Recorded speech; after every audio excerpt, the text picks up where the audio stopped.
Hey guys, so I've been using the Quad Cortex now for just over 2 years, and I have to say that it's probably been one of the best modeling devices that I've owned. Currently, I'm using it in a cover band scenario, and I can pretty much get away with using a single preset for around about 99% of the songs that we play. There's a couple of specialty songs that we play that I have to switch presets. But what I want to talk about today is basically how I've got this one preset set up, because you may find it beneficial in your own situation in terms of being able to get the most out of a single preset for most of what you play. So let me preface what I'm about to talk about with a little bit of history of where I've come from. Back in the late 90s, I was using a Digitech GSP 2101 artist rack unit into the back end of a Soldano SLO 100. I then joined a cover band, and I just found that the SLO 100 was just way too loud for that environment. So I started looking at alternatives, and I stumbled across the Digitech GNX series of modeling pedals. And this is back in the early, I guess, the infancy of modeling as we know it today. And, it was an okay unit. From a crowd perspective, they probably wouldn't really be able to, tell the difference between that and an amp. From there, I moved on to the Boss GT range. So I started with the GT6, went to the GT8, GT10, and then Fractal Audio came onto the market. My first Axe-Fx was the Axe-Fx Ultra, and this was back when Fractal weren't shipping internationally. So I had a friend in the United States purchase or take receipt of the unit and then send it over to me in Australia here. From there, I got the Axe-Fx 2, which was another step up from the Ultra, which was just phenomenal in terms of the modeling quality that it was able to provide. From there, I went to the Kemper rack. From the Kemper rack, I went to the Axe-8 because I wanted a floor unit. I wanted, because I was traveling quite a lot. The Kemper rack was just way too big for me to take onto an aeroplane or travel interstate internationally. So the Axe-8 was great because I could put it into a gig bag, backpack, take it on the plane with me. From there, I moved on to the Kemper floor, which was a great unit, great sound, good modeling. Although I was using mainly a lot of the readily available models, I wasn't actually modeling any of my own gear at the time. And then Quad Cortex. So Quad Cortex came onto the market. I was in the first pre-order stage of the release, and then ended up taking receipt of my unit in March of 2021.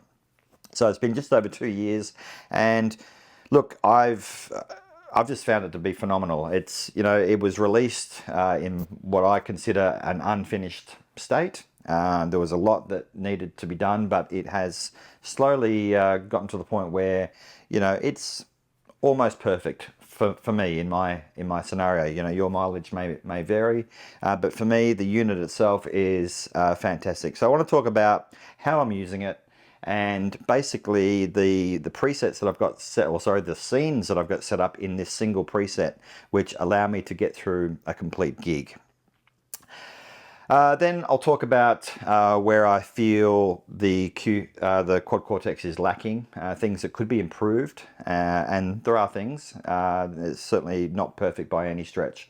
So let me go through this preset, and then I'll come back, and then we'll talk about where I feel the Quad Cortex is lacking. Okay, here we go. Okay, so let's have a look at the effects chain before we get into having a look at the individual scenes. So first in the chain is the Bad Horsey wah, and this is always engaged by the right hand side expression pedal, so it automatically turns on and off.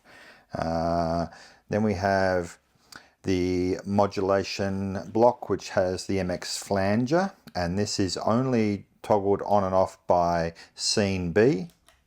So you can see as I go to a dirty patch there, it automatically engages when I go to scene B. Next in the chain is the MX phase 95, and this is toggled on and off when I go to scene A.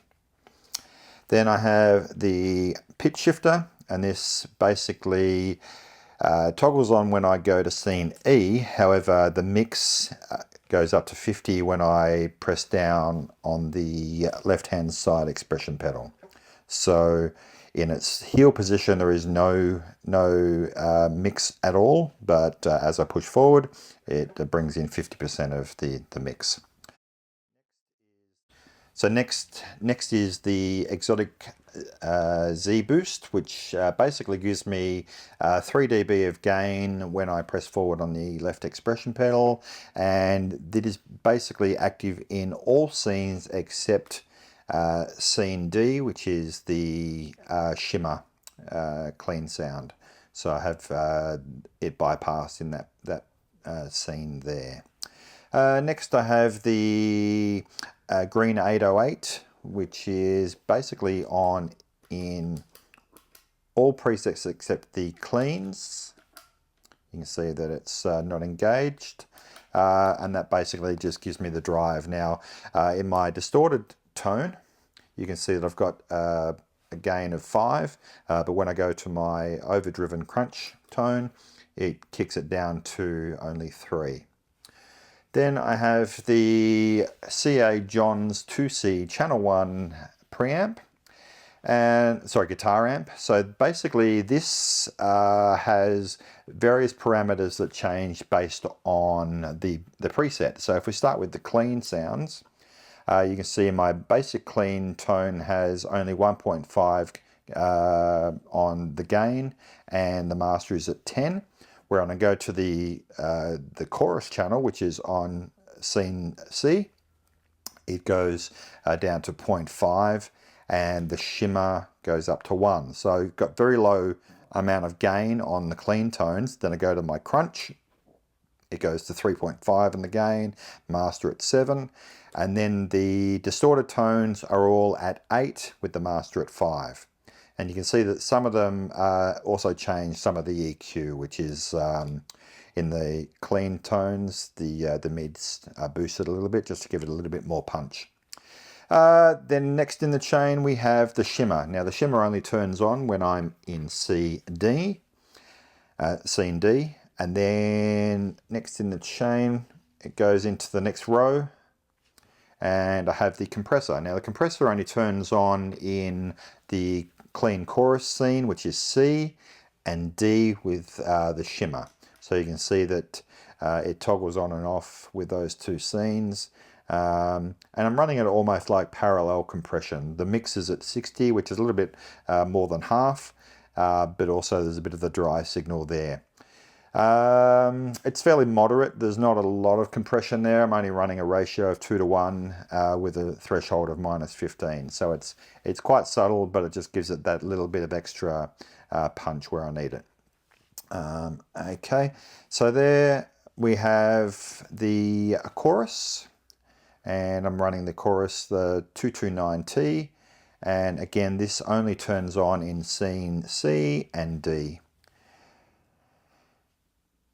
Next in the chain is the analog delay, and this is utilized in all of the lead tones. So in the crunch and the distorted tones where I push forward on the expression pedal, it brings in 40% of the mix, and I'm running this with quarter note delay intervals. Feedback at 25, so I get a few repeats, and that's perfect for what I use in terms of my lead tones. Then I have the delay, which is utilized for just the clean chorus, and we'll hear that shortly. Basically that's as I go to the clean chorus here, and let's go to that delay.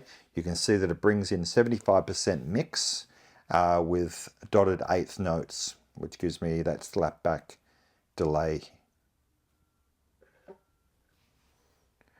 Moving on, we have a room reverb, which is utilized in basically just the clean. There's a little bit in the mix of the distorted tones, just 25%. It's quite subtle. When I'm on the crunch scene, as I move it forward, we have 50% being introduced, which again is not really a lot. The room is only got 1.3 seconds of decay, so it's quite a subtle room reverb. It just gives it a little bit of life and dynamics. Moving on, we have the IR loader, and now I'm using two of my third-party impulse responses. I'm using the 1960A mic'd on the cone with a Royer 121, and this is by a company called Red Wires. And then down the bottom there you can see that I've got the checkerboard H75 blended with an M75, which is an own hammer impulse response. Now the interesting thing is that I mean, that I believe is a pretty good mix and it sounds good. However, I do also have the factory guitar cab here, which is the Brit 35B Alnico Cream, which I think sounds pretty good as well. And I've sort of been umming and ahhing which one I prefer. So I've left this one in there, and I've been using a mix of the two just to, well, when I'm playing live, I'll actually toggle between the two and sort of see which one sounds best. So I've got both sitting there, but I'll only ever use one or the other at a time. So that's basically the effects chain. So now let's have a look at the individual scenes and how they sound. Scene H we have is just my clean channel.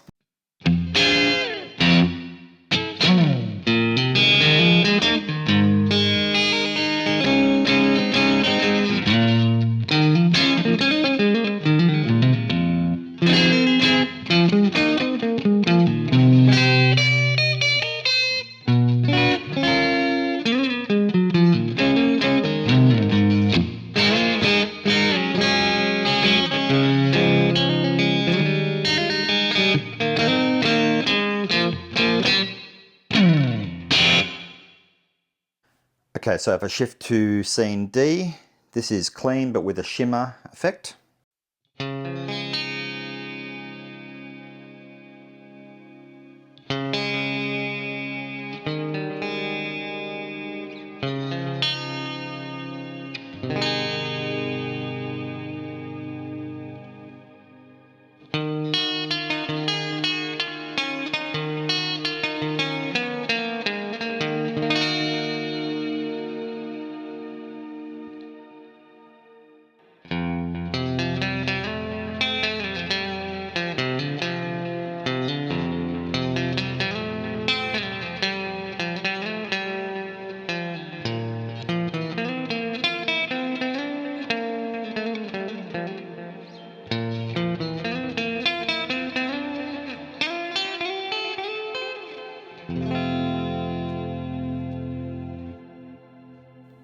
And then we move to C. You can see I'm just going through from clean through to dirty, so this is why I'm going in an unusual order. Okay, so scene C is another clean but with chorus.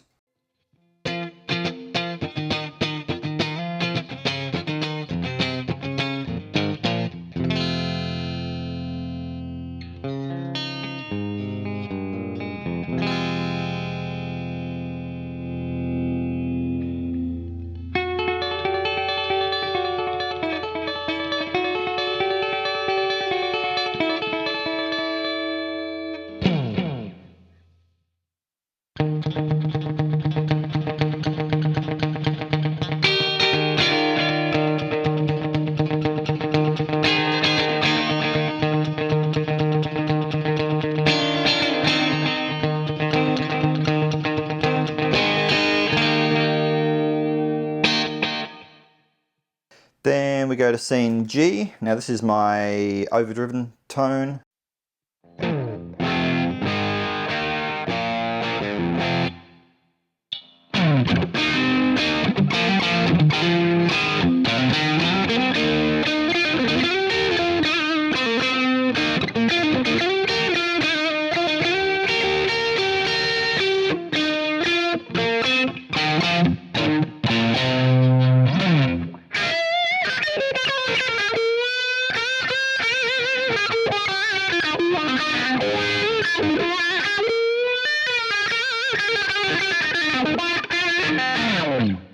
Then we go to F, which is my main distorted tone.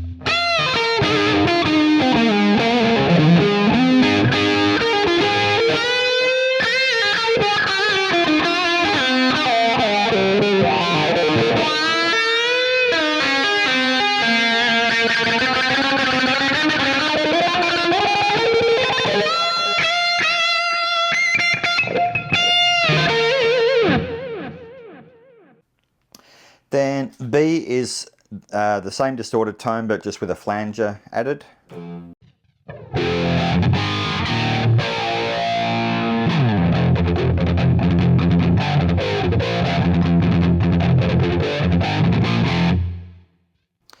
Then we have A, which is again the same distorted tone, but this one's got a phaser.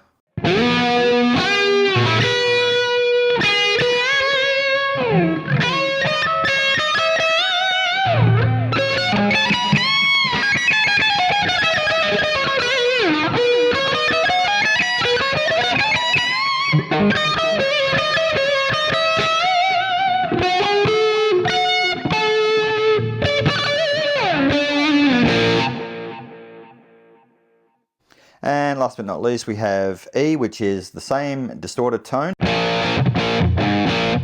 This is where the expression pedals come in. So it's essentially the same as F, except when I put the expression pedal forward, this now brings in an octave effect.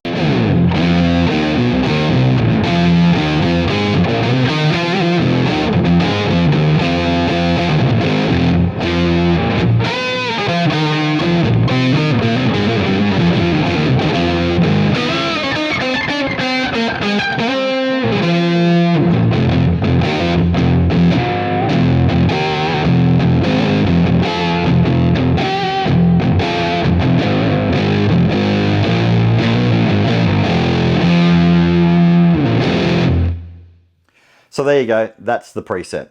And as you can tell, you know, for 99% of what I play, I can get through pretty much a whole gig with those 8 scenes within that one preset, between that and the expression controllers. When I'm playing live, when I first started using the Quad Cortex, I was running it into the effects loop of the 20 watt plexi here. And I found that I just wasn't able to get enough headroom. If I'm running it into the front inputs of the plexi, it was just, I couldn't get it clean enough. It was super loud, but I wasn't able to get it clean enough for my clean presets or clean scenes that I was running. So I had to look at other ways of running it, and then I stumbled across the Orange Baby 100, which is made for, sorry, the Pedal Baby 100, which is made for running modelers. It's super clean. You've essentially got a treble and a bass trim, so you can sort of just dial in the sound for your particular situation, and then a level control. I normally can get through a gig running it around about halfway, and I'm running the Quad Cortex on about 75, which allows me a bit of headroom.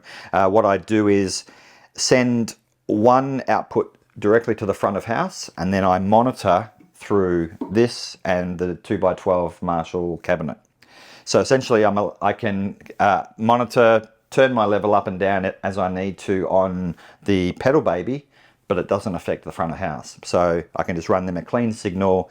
I'm running amp cabs off the Quad Cortex, so really they're getting the best of both worlds. So what's lacking? What do I feel is missing in the Quad Cortex that would make it perfect? Well, you know, as you can see, I'm getting by on the effects and the amps and the cabs and everything that it provides currently. Where I feel that it is lacking is in its switching. NeuralDSP recently released the hybrid switching mode, which in my opinion and this is just in my scenario, I find useless. The reason being is, if the preset switching was seamless, if there was no latency between the changes of the presets, well then the hybrid switching would make a lot of sense, because you could run presets on one row and then stomps or scenes on the top row, or vice versa. You could get a lot more flexibility out of it, because you wouldn't have that latency in the switching of a preset. But because there's so much latency, pretty much running presets from any of the switches is useless. So that leaves me to running a combination of stomp boxes and scenes, which I can get everything I need out of the unit just by running all scenes. Running single stomp box or multiple stomp box changes doesn't really give me any benefit. So what do I see as being an improvement to that? I think where a lot of units are improved over the Quad Cortex, like the Fractal Audio, for instance, the Kemper, is that you can actually use the switches to toggle between separate scenes or effect settings. So, for instance, with the Kemper floor, you could morph between, say, a rhythm and a lead tone just by toggling a single switch. Even some of the lower end units, like the GT range or the MUA GE300, for instance, you can toggle from a single switch, which just seems to me like the Quad Cortex is just very far behind in terms of, not really utilizing the switches to their maximum capacity. So if I was to say anything could be improved, the switching really needs an overhaul. Really, if I was able to switch or toggle between two states on a single switch, I could probably do away with the expression pedal, because I could just basically toggle between two scenes, which could be a rhythm and a lead, or it could be basically a completely dry signal toggling with stomp box on, or it could be toggling an effect on. So really, you've got 8 scenes there, but by being able to use the switches to toggle, then you could actually double that. You could effectively have 16 scenes running on a single preset, which I think would be a much better use for the switching.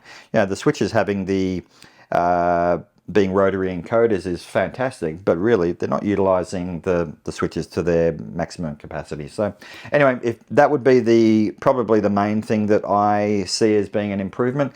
Other than that, I think it's got everything it needs to have, and it's certainly been the best modeling unit that I've used to date.